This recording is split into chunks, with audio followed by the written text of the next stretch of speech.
तो hello friend, स्वागत है आपका हमारे चैनल की एक और नई वीडियो में। आज हम आपके लिए लेके आए हैं डायमेंशन के बॉस की लेटेस्ट एपिसोड। सुनिए और बताइए ये कहानी आपको कैसी लगी। नए नायक की एंट्री। शौर्य ने शरदंगा के नजदीकी जंगल से असुर और एम्परर स्तर के जानवर को खत्म करके सभी जानवरों को मुक्त कर तो दिया था, पर देश के अन्य जगहों पर एकत्रित हुए जानवरों को अभी तक मुक्त नहीं किया गया था। इस वक्त उसका काम था बाकी जानवरों को भी असुरों के नियंत्रण से मुक्त करना। पर कहते हैं ना, जब मुसीबत आती है तो चारों ओर से आती है। ऐसा ही कुछ हुआ हमारे शौर्य के साथ भी। इस वक्त शौर्य उस अजगर जैसे विशालकाय सांप की गुफा के बाहर झाड़ियों में खुद को छुपाए बैठा था और आसपास हो रही गतिविधियों पर नजर गड़ाए बैठा था। वो इस वक्त उस असुर के आने का इंतजार कर रहा था, पर काफी देर तक इंतजार करने के बाद भी असुर तो नहीं आया। पर जंगल के बाहरी क्षेत्र से एक जवान लड़का और एक लड़की है जंगल में प्रवेश करते हुए शौर्य को दिखाई दिए। तभी सिस्टम की आवाज शौर्य के सिर में गूंज उठी। होस्ट ने चाइल्ड ऑफ डेस्टिनी की एंट्री हो चुकी है, आपको इससे सतर्क रहना होगा। ये सुनते ही शौर्य की आंखें सिकुड़ गई। उसने उस ओर ध्यान से देख तो उसके सामने पारदर्शी पर्दे पर सिस्टम द्वारा आ रहे दोनों लोगों की जानकारी प्रकट हो गई। नाम Dhanush Maharshi, cultivation late stage saint level, wind heritage sect का सीनियर शिष्य। इस वक्त इस वन में 9 रिवॉल्विंग लोड्स को ढूंढने आया हुआ है। इस औषधि की मदद से विद्युत अपनी कल्टीवेशन को बढ़ाने की सोच रहा है, पर ध्रुव लोक की चेतना के इंटरफेरेंस की वजह से इस वक्त वो यहाँ इन ईदा बिस्ट के पास आ चुका है। संभावना है कि ध्रुव लोक की चेतना इसे होस्ट के विरुद्ध इस्तेमाल करना चाहती हो। ये सुनकर शौर्य के ओंठ हल्के मूड गए। फिर उसने दूसरे पैनल पर नजर डाली। नाम Arushi Parmar, cultivation wide refinement level, girl of destiny. अपने असीम ज्ञान की मदद से इसने एक खास केमिकल का निर्माण किया है, जिसकी मदद से ये किसी भी सामान्य इंसान को एक कल्टीवेटर जितनी ताकत दिला सकती है। उसकी इस रिसर्च को पाने के लिए कुछ अंतर्राष्ट्रीय संगठनों ने इस पर हमला किया था, पर खुद भी दूध की धुली ना होने की वजह से उसने अपनी रिसर्च का गलत फायदा उठाते हुए दुश्मन देशों में से कई सारे देशों को इसने अपनी दवाई चोरी से बेच दी है। ये खुद भी जानती है कि उसकी दवाई के कुछ दुष्परिणाम है, पर उसने इसकी चिंता नहीं की। इसका परिणाम ये हुआ कि जो लोग उस फॉर्मूले को पाना चाहते हैं और जो लोगों ने इसे खरीदा है वो सभी अब उसकी जान के पीछे पड़े हुए हैं, जिस वजह से ये उनसे खुद को बचाते हुए इस जंगल में पहुंच गई है। उद्धरण चिन्ह। होस्ट जानकारी के मुताबिक इन दोनों को जंगल में ऐसे भटकते हुए काफी समय हुआ होगा। इसी कारण इन्हें इन जानवरों की असली स्थिति पता नहीं है, वरना ये लोग इस वक्त ऐसी जगह पर बिल्कुल नहीं आते। सिस्टम ने अपनी बात शौर्य के सामने थोड़े भारीपन से रख दी और चुप हो गई। उसे भी पता था कि आगे क्या करना है, ये शौर्य पर निर्भर है। शौर्य ने सारी जानकारी को अच्छे से पढ़ा और फिर दोनों स्क्रीन को गायब कर दिया। अंत में शौर्य की आंखें उन दोनों पर टिक गई। उसकी आंखों से एक हल्की मगर ठंडी चमक बाहर निकल गई। उसने मन ही मन कहा, ऐसे खुद को जानबूझकर मुसीबत में डालना और फिर खुद को दुनिया के सामने महान दिखाना ऐसे लोग ही कर सकते हैं। ऐसा सोचकर शौर्य तुरंत उनकी ओर जाने के लिए तैयार हो गया। तभी सिस्टम शौर्य के कान में चिल्लाए, रुक जाओ होस्ट, भूलो मत कि चाइल्ड ऑफ डेस्टिनी है। इनके पास कुछ ना कुछ ऐसा होता है जो लॉजिक के बाहर होता है और ये जल्दी किसी के हाथों नहीं मर सकते। ये सुनकर शौर्य के बढ़े हुए कदम रुक गए। शौर्य थोड़ा चिढ़ते हुए बोला, अगर ऐसा है तो ऐसे कॉकरोच को कैसे मार पाएंगे? नहीं, मैं ऐसा होने नहीं दे सकता। आज चाहे खुद ध्रुवराज भी यहाँ क्यों ना आ जाए, पर मैं नहीं रुकने वाला। पहले मैं इनके अवसर को छीन लूंगा और फिर इन्हें खत्म करूंगा। ऐसा सोचकर शौर्य अपनी जगह पर वहीं बैठा गया। सिस्टम ने पहली बार शौर्य को ऐसे अपने निर्णय के खिलाफ जाते देखा था। वहीं इस वक्त आरुषि और धनुष शौर्य के अस्तित्व से अनभिज्ञ और जंगल में हुए बदलावों से परे बेफिक्र होकर जंगल से उस अजगर की गुफा की दिशा में बढ़ रहे थे। शौर्य भी अच्छे से जानता था कि अगर उसने इन्हें नहीं रोका तो तय है कि ये दोनों सीधा उस अजगर से खुद ही भीड़ जाएंगे और इसी वक्त वो इन दोनों को खत्म कर देगा। शौर्य की नज़रों में ये दोनों बस एक स्रोत थे जो उसे डेस्टिनी वैल्यू पाने में मदद करने वाले थे। आरुषि और धनुष कुछ ही देर में गुफा के क्षेत्र में पहुंच गए, पर तभी कई सारे क्वासी एम्परर लेवल के बीस्ट वहां प्रकट हुए और उन्होंने उन दोनों को घेर लिया। दोनों ने अपने अपने हथियार बाहर निकाले। उस वक्त धनुष के हाथ में एक काले रंग का खंजर प्रकट हो चुका था, जिसकी सतह पर बिजली तैर रही थी। ये एक थंडर एलिमेंट से लैस खंजर था। वहीं आरुषि के हाथों में एक लंबी तलवार आ गई थी, जो उसने अपनी कमर से बेल्ट की तरह लपेटी हुई थी। दोनों की कल्टीवेशन को देख के साफ पता चल रहा था कि चाइल्ड ऑफ डेस्टिनी होने की वजह से दोनों भी कम उम्र में कल्टीवेशन की ऊंचाई तक पहुंच चुके थे। अपवाद सिर्फ शौर्य था। कुछ ही देर में बाकी जानवरों के मुकाबले कल्टीवेशन लेवल कम होते हुए भी आरुषि और धनुष ने उन जानवरों का डटकर मुकाबला किया और साथ ही दोनों धीरे धीरे गुफा की ओर बढ़ते चले गए। ये सब ऐसे लग रहा था जैसे कोई अनजान शक्ति उन्हें उस गुफा की ओर गाइड कर रही हो। शौर्य को काफी अजीब लगा और उसने एक बार और सिस्टम की मदद से गुफा की जानकारी देखने की कोशिश की। पर उसे उस गुफा में उस अजगर के अलावा कुछ भी अजीब नहीं मिला। शौर्य को लगा कि अगर ये ऐसे ही अंदर चले जाएंगे तो अजगर का खाना बन जाएंगे।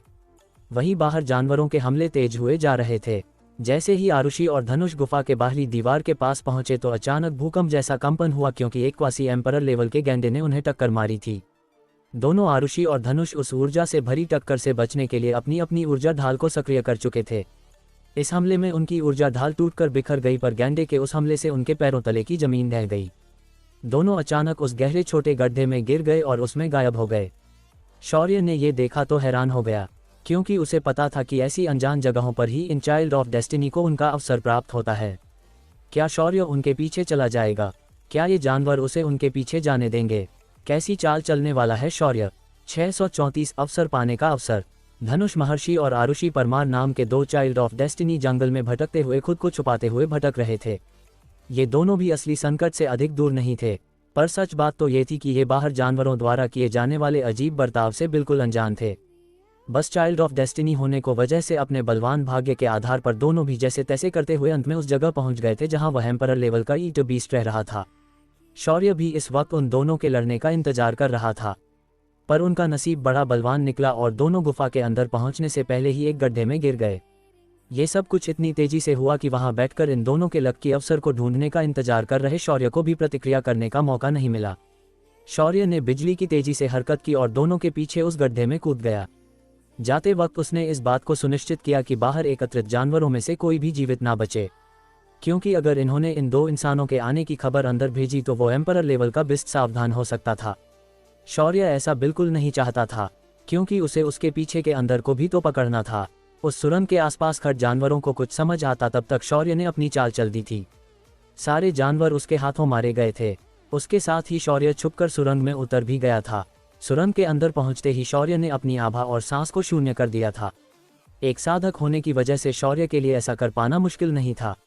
दूसरी ओर धनुष और आरुषि धीरे धीरे आगे बढ़ रहे थे। गुफा के अंदर अलग अलग प्रकार के रत्न दीवार में धंसे हुए थे जो रास्ता दिखाने के लिए काफी थे।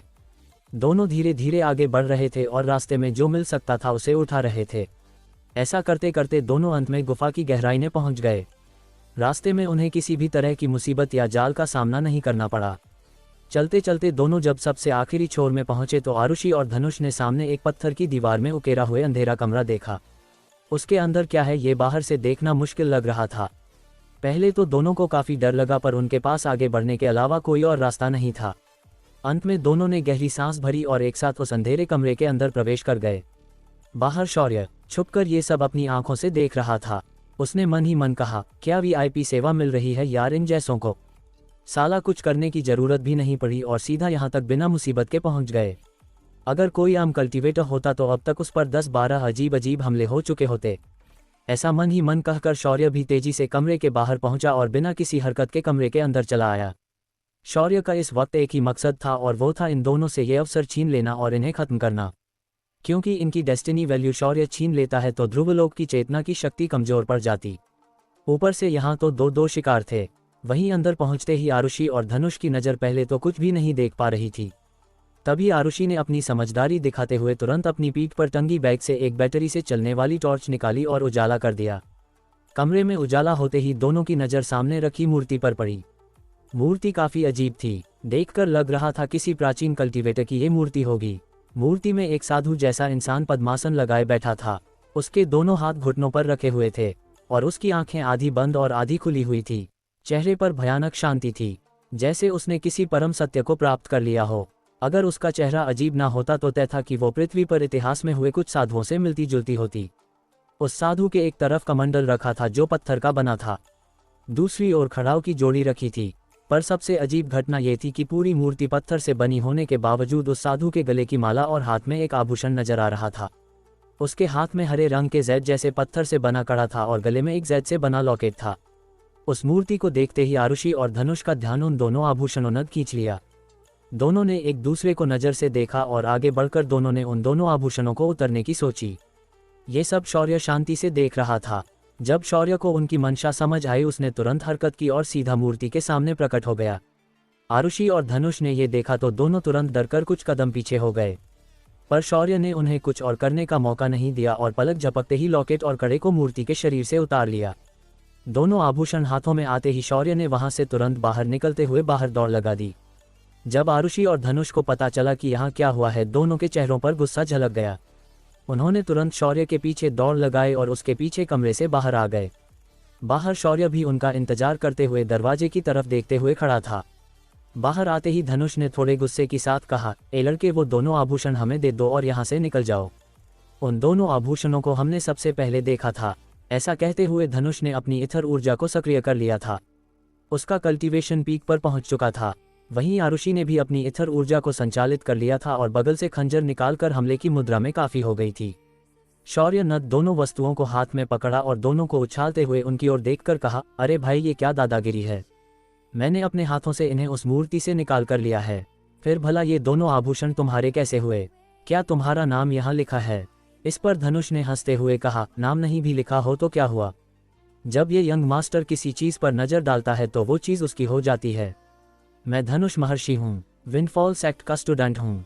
अगर अपनी भलाई चाहते हो तो वो दोनों चीजें मुझे दे दो, वरना मेरे सेक्ट के लोग तुम्हें छोड़ेंगे नहीं। ये सुनकर शौर्य की हंसी छूट गई और उसने उस चिढ़ाते हुए कहा, अबे तू कौन से जमाने में जी रहा है? जरा आसपास देख, क्या ऐसी जगह पर तेरा बैकग्राउंड कुछ मायने भी रखता है क्या भला? यहाँ हम 3 लोग हैं। यहाँ बस उसकी चलेगी जिसकी कल्टीवेशन और ताकत ज्यादा होगी। यहाँ तुम्हारे पीछे कौन है और तुम कौन हो ये मायने नहीं रखता।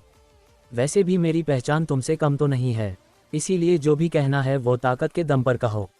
ये सुनकर आरुषि ने अपने खंजर को दिखाते हुए कहा, सही कहा, यहाँ फिर बात ताकत से ही करेंगे। इतना कहने के बाद आरुषि किसी बिल्ली की तरह शौर्य पर झपट पड़ी। उसने अपनी पूरी ताकत लगाकर हरे रंग की ऊर्जा से अपने खंजर को ढांक लिया और उसे शौर्य पर चलाना शुरू कर दिया। उसी वक्त धनुष भी रुका नहीं और उसने भी अपने हाथों से जबरदस्त मुक्के और लातों का प्रहार शौर्य पर कफ दिया। दोनों ने शौर्य पर एक के बाद एक तेज हमलों की बारिश कर दी थी, पर शौर्य एकदम शांति से उन दोनों के हमलों से आसानी से बचते हुए पानी में तैर रही मछली की तरह उनके बीच से अजीब चाल के साथ घूम रहा था। कई सारे हमले करने के बाद भी धनुष और आरुषि धैर्य को छू भी नहीं पाए। दोनों को कुछ ही देर में समझ आया कि उनका प्रतिद्वंदी कुछ अजीब है। तीनों लोग तुरंत एक दूसरे से अलग होकर खड़े हो गए। आरुषि और धनुष के माथे पर पसीना उभर आया था और थोड़ा हौंफने भी लगे थे। वहीं शौर्य अभी भी एकदम आराम से उनके सामने खड़ा था। शौर्य उन्हें ध्यान से देख रहा था। वो इस वक्त कुछ भी करके उन्हें हराना तो चाहता था, पर साला उनका नसीब काफी खतरनाक होता था। उनके पास जान बचाने के कई सारे सामान हो सकते थे जो हर चाइल्ड ऑफ डेस्टिनी के पास रहते थे, जैसे कोई सुरक्षात्मक ताबीज या फिर कोई सारणी का टुकड़ा या कोई ऐसा हथियार जिसके अंदर कोई बूढ़ा रहता हो। वो कल्टीवेशन में कमजोर होने के बावजूद भी सारा खेल पलटने की ताकत रखते थे। एक विलेन बनकर उनसे सामना करना है तो पहले तो उनके ये सारे हथकंडे नाकाम करने शौर्य के लिए जरूरी थे। शौर्य ने पहले राउंड में उन दोनों को मात दे दी थी। अब बारी थी उनके अगले हमलों की। धनुष में देखा कि उसके हमलों का शौर्य पर कोई असर नहीं हुआ तो उसने अपनी चाल बदल दी और अंदरूनी इथर को सक्रिय करके धनुष ने अपने हाथों में एलिमेंटल पावर को सक्रिय कर दिया।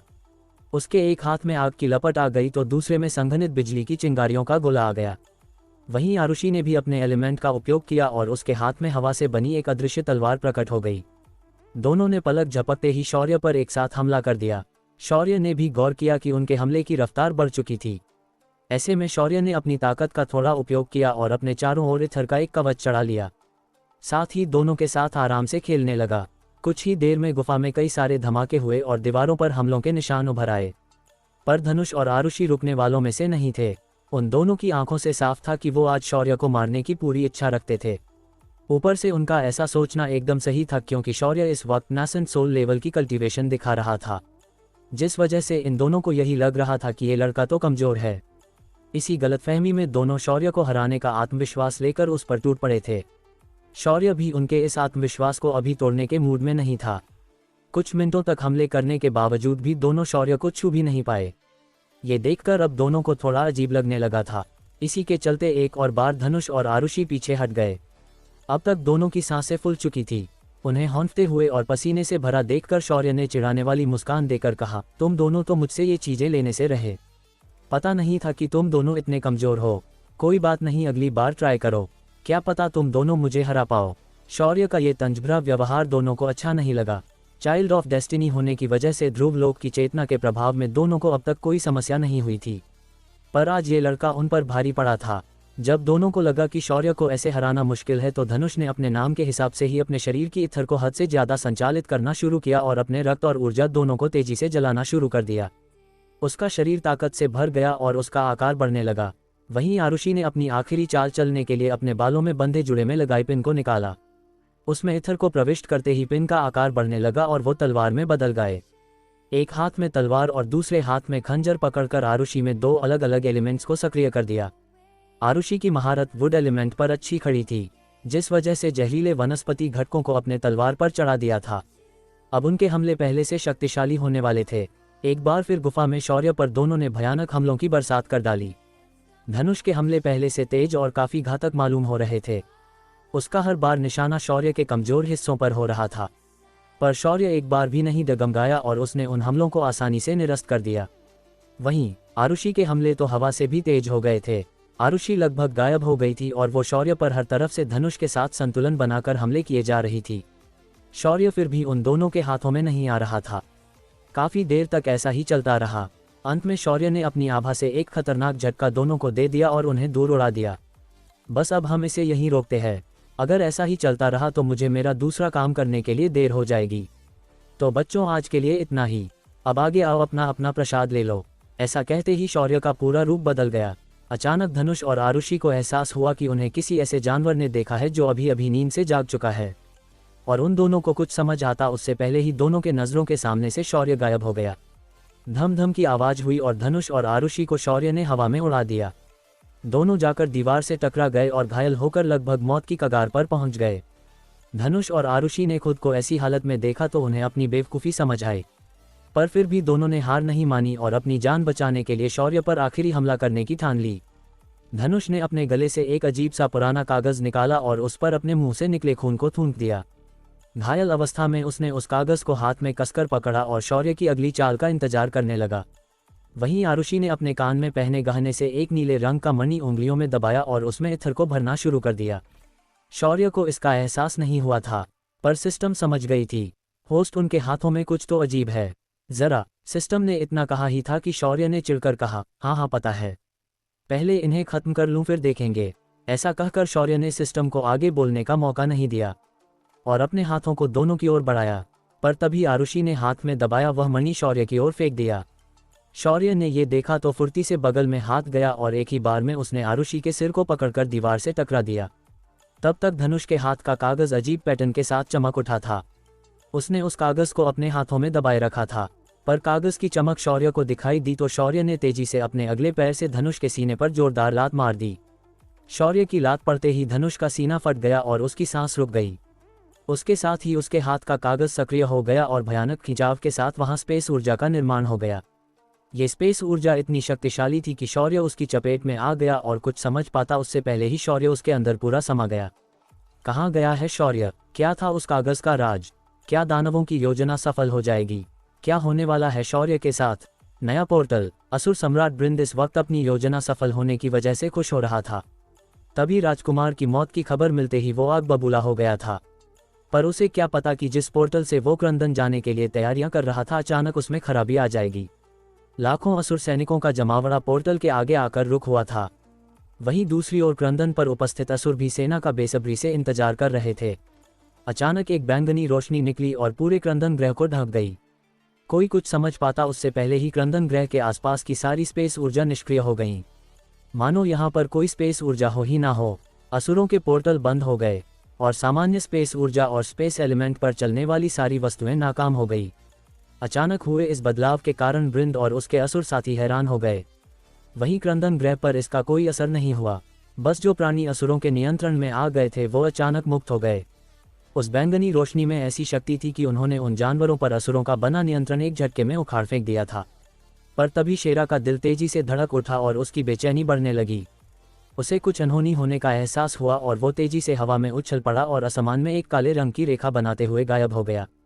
दूसरी ओर धनुष और आरुषि शौर्य के हाथों मारे जा चुके थे, पर धनुष की चाल की वजह से वहां एक अनियमित पोर्टल खुल चुका था। शौर्य को उस पोर्टल के अंदर की स्पेस शक्ति ने जबरदस्ती से जकड़ लिया था। शौर्य अपनी पूरी ताकत लगाकर खुद को उससे अलग करना चाहता था, पर तभी आरुषि ने फेंका हुआ वह मणि तीव्र नीली ऊर्जा से चमक उठा। उसे देखकर शौर्य को समझ नहीं आ रहा था कि करे तो करे क्या और रोके तो रोके क्या। शौर्य ने अपनी सारी ताकत को एक ही समय में सक्रिय कर दिया और भयानक ऊर्जा दबाव उत्सर्जित करके अपनी पूरी मानसिक शक्ति को उस मणि की धकेल दिया। वह तीव्रता से चमक रही मणि गुफा की छत से टकराए और एक बूम के साथ धमाका हो गया। गुफा के ऊपर का पूरा हिस्सा धमाके के साथ ही उस तीव्र ऊर्जा में भाप बनकर उड़ गया। नीचे खड़े शौर्य का भी ऐसा ही बुरा हाल हो चुका था। एक तो एक तरफ पोर्टल उसे अंदर खींच रहा था तो वहीं ऊपर से ये धमाका हो चुका था। शौर्य का पूरा शरीर झुलस चुका था, उसके कपड़े जल चुके थे, पर स्वर्गीय शरीर होने की वजह से इस धमाके में उसके शरीर पर अधिक घाव तो नहीं थे, फिर भी वह काफ़ी हद तक घायल हो चुका था। पर ऐसे में अपनी सारी ताकत झोंकने की वजह से शौर्य का शरीर कमज़ोर हो चुका था और वह अब खुद को उस पोर्टल के अंदर खींचे जाने से रोक नहीं पा रहा था। ऊपर से वो अपनी स्पेस ऊर्जा से अपने पॉकेट डायमेंशन में भी नहीं जा पा रहा था। पहली बार शौर्य को ऐसा हताश महसूस होने लगा था। तभी आसमान से शौर्य की ओर एक काले रंग का साया इतनी तेजी से आया कि वो सीधा उसी जगह पर आकर टकरा गया। टक्कर इतनी भयानक थी कि शौर्य का खुद पर से नियंत्रण छूट गया और वह काले साए के साथ पोर्टल के अंदर चला गया। जब तक शौर्य को समझ आया कि क्या हुआ है, उसके कानों पर एक आवाज़ पड़ी, भाई तू अकेला ऐसे कैसे निकल गया? तेरे को अपन की कोई याद नहीं आई क्या? साला अपन देख तेरे लिए यहाँ आ गया। पोर्टल के अंदर इस वक्त शौर्य हवा में तैर रहा था और आगे बढ़ रहा था। जब शौर्य ने ये आवाज़ सुनी तो उसके माथे पर बल पड़ गए और उसने गुस्से में कहा, तो वो तू था जिसने मुझे धक्का दिया? साले तुझे पता भी है तेरी वजह से क्या हुआ है? ये सुनकर शेरा ने हड़बड़ी से कहा, क्या बास मार रहा है भाई?